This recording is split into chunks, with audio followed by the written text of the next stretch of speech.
మాకైతే మంచిగా మామిడికాయలు అయితే పుల్లటి కాయలు వచ్చేసినాయండి. ఆ పుల్లటి కాయలు మరి మనం మామిడికాయ కారం పెట్టడం అయితే అయిపోయింది. మళ్ళీ వాటిని కొట్టాలి అంటే పెద్ద కత్తిపీట కావాలి. ఆ కత్తిపీట కొట్టే వాళ్ళు ఉండాలి. మళ్ళీ మనకి ఆ ముక్కలు కొట్టాలి అంటే టెంక పట్టిన కాయ కొట్టాలి అంటే అంత సులభం కాదనమాట. అది మగవాళ్ళు ఉండి చక్కగా చేయవలసిన పని. అందువల్ల మనం హెల్ప్ తీసుకున్నాం కదా అని చెప్పి ప్రతిసారి అడగటం బాగుండదు కదండి. అప్పుడు నేనేం చేశాను అంటే నాకు ఒక ఐడియా వచ్చేసింది అనమాట. మరి మనం మామిడికాయ కారం ఎందుకు పెట్టుకోవాలి, చక్కగా మాగాయ పెట్టుకోవచ్చు కదా, నోరూరించే మాగాయని ఎందుకు పెట్టుకోకూడదని చెప్పి ఆ 2 ముక్కల్ని పుల్లటి కాయలన్నమాట చకా కట్ చేసేసానండి. మరి కట్ చేసిన తర్వాత మనం ఆగుతామండి.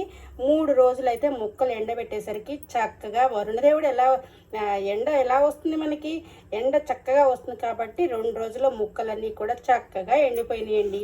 ఇక అయిన తర్వాత దీంట్లోకి చక్కగా కారం లేని కారం అంటే పచ్చళ్ళ కారం అనమాట. పచ్చళ్ళ కారం వేసేసి మాగాయ పెట్టేశానుండో. తర్వాత దీంట్లోకి పల్లీల నూనె వాడనమాట. ఇంకా మన ముక్కలు ఎండిన తర్వాత ఎలా కలుపుకోవాలి ఏంటి మాగాయ పచ్చడి అనేది అందరికీ డౌట్ వస్తుంది కదండి.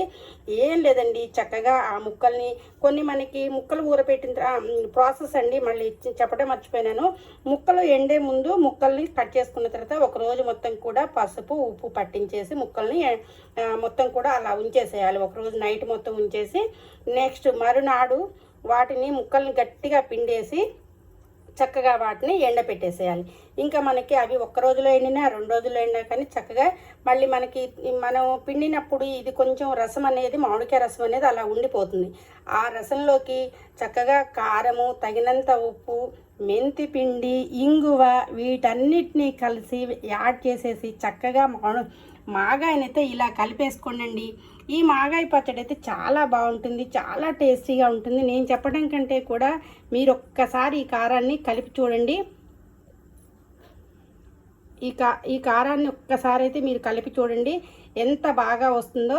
దీని తర్వాత ఏం చేయాలంటే మనం ఇదంతా కారం అంతా కలిపిన తర్వాత ఇందులోకి పోపునైతే కంపల్సరిగా పెట్టుకోవాలి.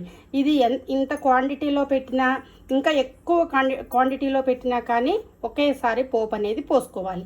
ఇంకా ఈ పోపు కూడా అన్నీ వేయకూడదండి. పోపు దినుసులు మొత్తం వాడకూడదు. ఇందులోకి ఆవాలు ఒకటి, అలాగనే కొంచెం ఇంగువ మళ్ళీ ఇందులో యాడ్ చేయాలి.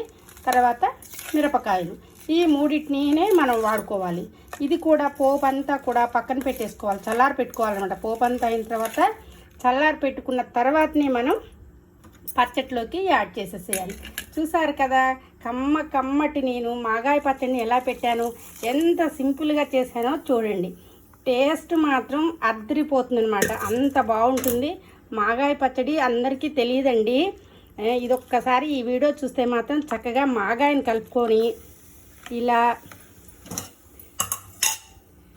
ఇలా మనకి మాగాయ తింటున్నప్పుడు ఇందులోకి మిరపకాయ అనేది రావాలండి. మనం అన్నం తింటున్నప్పుడు చక్కగా ఈ ఎండుమిర్చి అయితే వస్తే మాత్రం సూపర్ అంటే సూపర్ ఉంటుందండి.